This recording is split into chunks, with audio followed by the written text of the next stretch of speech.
Hi friends, I wanted to show you this quick trick that I very much love. A lot of times when I'm writing drums, I want some of my snare hits to sound loud and explosive like this one, but I want the others to not sound as explosive, so like these ones, right?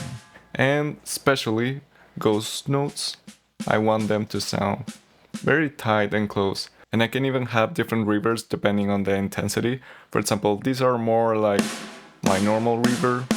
This is the big reverb, and the ghost notes don't have reverb at all. I want them to be in your face and tight. So this is how you get this.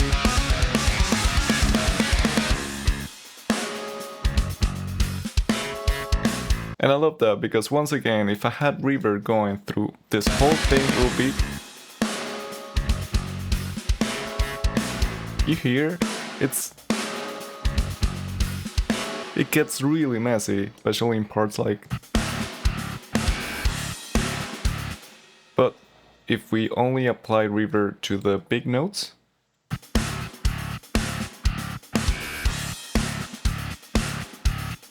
so good, right?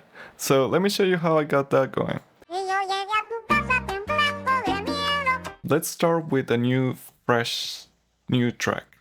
So let's call this one Long Reverb. I'm using Steven Slate drums in here, the free version.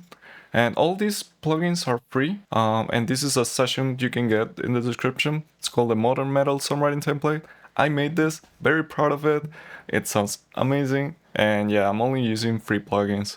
So I'm gonna show you how I set up the snare to work like this. So the first step will be grabbing the route button and sending the MIDI drums into this track.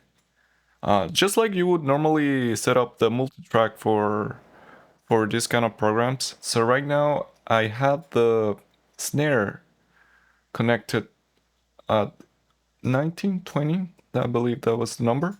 So that will be the channel for my snare. Yes.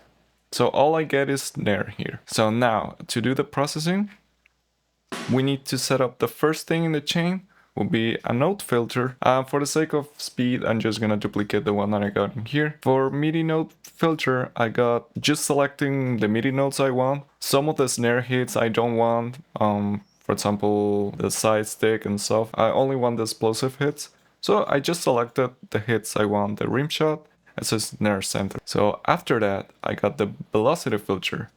And this is where I set up what range of velocity I want. So I only want explosive reverbs for 127 velocity basically.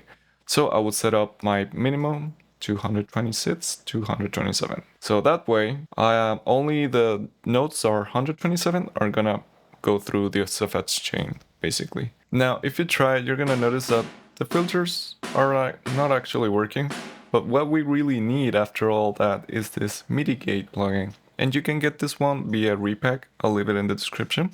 And this is basically the magic. MIDI Gate is set up in gate mode. That way it's gonna only open when these conditions are met. So if I didn't have any of this, it's not gonna work. It's just gonna pass through the MIDI notes. But if I have no velocity filter, for example, only the 127 velocity is gonna pass. And if I have note filter, no other notes are gonna pass, only the ones I selected. So yeah, now that you get only the notes that you need, you're free to apply all of the effects chained only to that note, however you want. So in this chain, what I got going is, I'm gonna explain this recomp in a bit. I got saturation, sounds like this, and then Valhalla Supermassive. This is like a very platey sound. Very nice. I got volume adjustment because, yeah, Valhalla doesn't have a volume knob. Weird. Then I got this one, Sake Transient. This is, you can get it via repack. It just adds a huge smack. But then, what's really important in this process is that I don't want to affect the initial transient of the actual dry snare. I want this reverb to only sound right after the dry snare hits. So basically I want the dry snare to hit first and then this slowly creeping as a tail. So what I'm doing here is sidechain compression with the actual dry snare signal. So this rear comp right here acts as a sidechain compressor.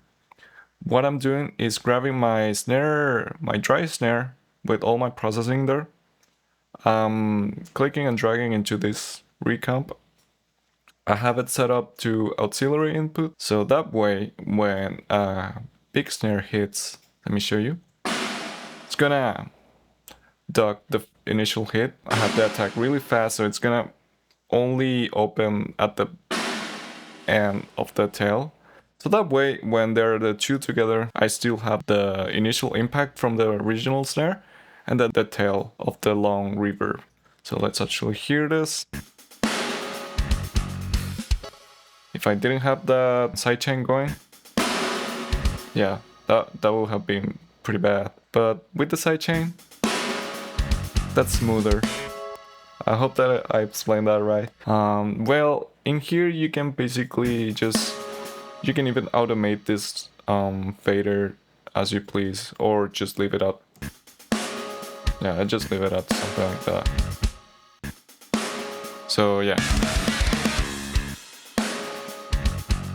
And let me know if you have any questions. Check out the Modern Metal songwriting template. It's exactly what you're hearing. It's exactly the sound you're gonna get. And only using free plugins and very low CPU.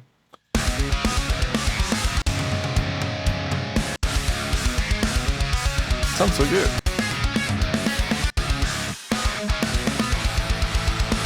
Yeah. Bye bye.